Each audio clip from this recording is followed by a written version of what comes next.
Okay, this lesson is on trophic levels, which would include things like food webs, food chains, food pyramids, things you studied in biology when you did ecology, but it's a big part of this first unit of apes.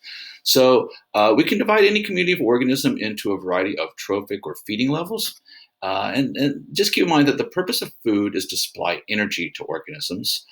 So all organisms need energy in order to live. That energy is used for metabolic purposes, moving atoms around in our body, ADP, ATP, whatever, movement of an organism, growth of an organism, reproduction, maintaining body temperature, and so on.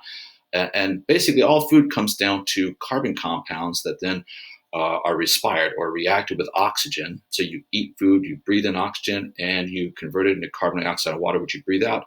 And that leftover energy is used for running yourself. And that's basically what runs ecosystems. So we can divide our ecosystems into producers and consumers. A producer would be a green plant, something with chlorophyll, something that's able to capture sunlight and use it to build food. So plants don't eat sunlight. What they do is they eat food that they make themselves. For that reason, we often call them autotrophs or self-feeders. And so plants form the basis of all ecosystems because they're the ones that are able to produce the food that everything else relies on. Then consumers either eat the producers directly, as in the case of the sheep, or eat things that ate plants, in the case of this lion eating gazelle that ate grass. Now, things that eat producers or things that eat producers are often referred to as heterotrophs. So you have autotrophs, they make their food. Heterotrophs, they eat things that ate plants. Now, we tend to divide up our ecosystem by levels of food. So the first trophic level or food level is plants, green plants, autotrophs, things that capture sunlight and use it to make food, to make sugars. And so these would be either rooted plants like we'd find with leaves on terrestrial biomes, or single-celled organisms, usually in the ocean, that are basically phytoplankton. A second trophic level would be herbivores, things that eat plants. It could be insects, it could be mammals, it could be reptiles, it could be zooplankton. We refer to herbivores as first order consumers, which gets a little bit confusing at times, I know. The second trophic level is occupied by first order consumers, but what are you going to do? The third trophic level would be carnivores, things that ate plants. In other words, things that eat herbivores, like this bird ate a caterpillar that ate leaves. The fox ate a rabbit that ate, I guess that's actually a coyote, ate a rabbit that ate grass. The creole ate zooplankton that ate phytoplankton. And then you got your fourth trophic level, carnivores that eat carnivores. And you can keep going. You don't have to stop at the fourth trophic level, but you usually do. So look at here's an example, okay? So we've got basically a snake eating a bird. I know that's very disgusting. That bird ate a caterpillar. That caterpillar ate a leaf. So that puts the snake then at the fourth trophic level as a third order consumer. And then we have apex predators. Apex predators basically means organisms that occupy the top of the trophic levels. They don't have anything that eats them. They are without predators. Many examples would be like bears, hawks, orcas, whatever. Okay, and then we have decomposers. Now, decomposers they don't use a lot of the energy in an ecosystem, so they often aren't represented on, as we see later, on food pyramids and whatever. But they play a very important role in the ecosystem because they are the thing that breaks down what's left over after everybody eats everybody, and they just return nutrients back into the ecosystem. So the important role of decomposers is not the consumption of energy. They respire just like everything else. They eat. But the most important thing about them is they return materials back to be recycled and reused. So the nitrogen and phosphorus that we need to build our cells is reintroduced to the ecosystem by decomposers. So I'm sure you've heard of a food chain. So we'll start with a food chain and talk about food web. So the idea of a food chain, the most important thing I tell you about this is the arrows represent the direction that energy flows, not the direction of what's being eaten, but which way energy is going to flow. So I have a producer sends energy into a first order consumer. Isn't that an adorable bunny? Look at him holding the carrot. And then that sends its energy into that mean old coyote that ate the rabbit. Notice the rabbit changed color. I don't know how that happened. And then that coyote gets eaten by a puma.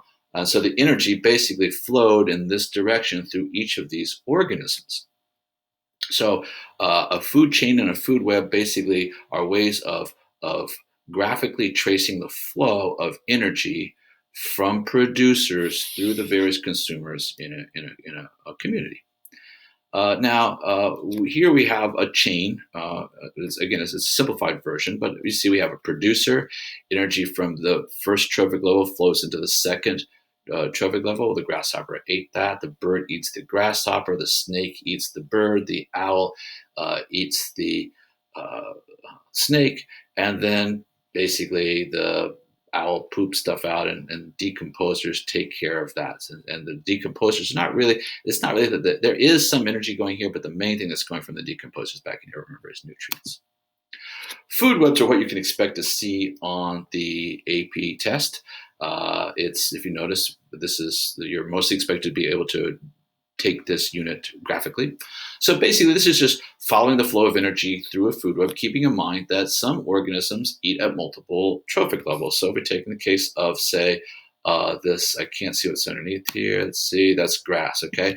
So grass, basically, I can have energy from the grass going to the rabbit, going to the fox, or I can have energy from the grass going to the caterpillar, going to the bird, going to the fox. So here, the fox is eating at the third trophic level, but over here the fox is eating at the fourth trophic level. 1, 2, 3, 4. So we have this web of possibilities, and keep in mind, as in food chains, the arrows point in the direction that the energy is flowing.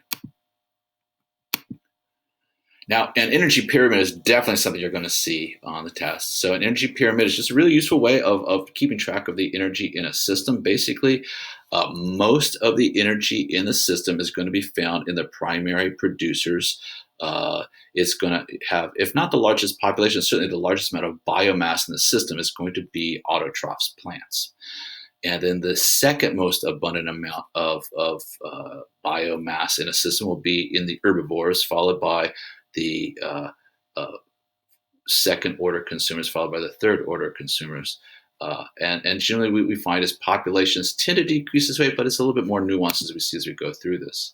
Now, this is one of the big ideas of this unit, and it's called the 10% rule. And it's fortunately a pretty easy one to remember. It goes like this. In conducting our lives, as we move around, as we move materials through our body, as we give off heat, basically, no matter what we do, we're going to end up expending energy and converting it to heat. That's the second law of thermodynamics. If I'm going to transfer energy from food to the different cells in my body, I have to convert some of it to heat. And so, as a general rule, it's not hard and fast, but it is generally speaking, what we find is only 10% of the energy at one level of the food pyramid moves up to the next. So that 90% of the energy that gets captured by plants gets spent by the plants. And only 10% of it is then available to the herbivores. And those herbivores use 90% of that energy to conduct their daily lives. And that leaves only about 10% of that to go up to the next level of the food pyramid. So here's a way of visualizing it, keeping it very simple. So we'll go back to what I had before. So I've got 1,000 calories, let's just say, of energy present in this carrot. The rabbit eats that. Well, it turns out there might have been 1,000 calories captured by the carrot, but the carrot had to metabolize. And so in the process of doing that, there was only 10% of that was available to go up to the rabbit. So the rabbit is able to get 100 calories. 90% energy from the carrot was actually lost ultimately as heat. So now of that 1,000 calories that was captured by the carrot, 100 ended up in the rabbit. When the coyote eats the rabbit, well, guess what? It's only going to get 10% of that because 90% of the energy that the rabbit got, so 90 of those 100 calories that the rabbit was able to acquire from the carrot got expended by the rabbit in its living processes, leaving only 10 calories for the coyote, and the same thing keeps happening. So when the coyote runs around, it moves, it uses 90% of those 10 calories. So 9 out of those 10 calories were used by the coyote, leaving only 1% for the mountain lion to eat. So we see it at each step in a food chain or food pyramid. We're going to find that we lose 90% of the energy to heat and only pass 10% of it on. Now we can measure that energy in terms of kilocalories, in terms of kilojoules, joules, kilograms of biomass, whatever. But the bottom line is only 10% is going to get past the next level. So here's a way of looking at it this way. So here I have we get this pyramid shape. So at the bottom, the first trophic level, what I find is 90% of the energy is going to get lost as heat. 10% of the energy is going to go up to the herbivores. Now, those herbivores are going to use up 90% of the energy that they got, expended as heat, and that leaves only 10% of their energy to go up to the weasels here, who are the second order consumers. They're going to expend heat energy, and they're only going to be able to pass 10% of their energy up to here. So how much energy actually got up there? Well, here is 100%. Now I'm down to 10%. Now I'm down to 1%. Now I'm down to 0.1%. So you can see it takes a lot of primary producers to support one high order apex predator. Again, we're going to just to, I guess, to beat this in, again, 100% goes to 10%, goes to 1%, goes to 0.1%. I don't know if this bird is actually going to eat this coyote, but good for it if it does. Okay.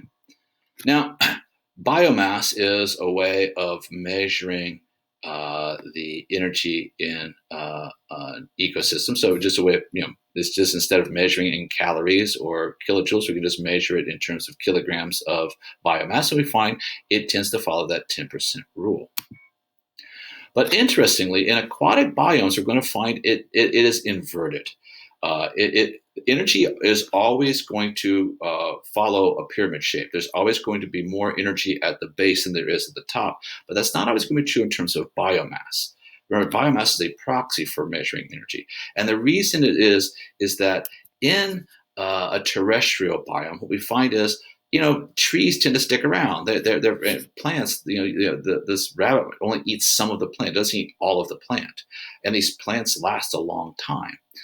Whereas in an aquatic one, the producers are single-celled organisms. They reproduce rapidly, and they get eaten completely by the first-order consumers. So what we find is that if we look at how much mass is present in an aquatic ecosystem at any given moment in time, there's more mass at the top than there is at the bottom, even though actually there's more energy at the bottom than there is at the top.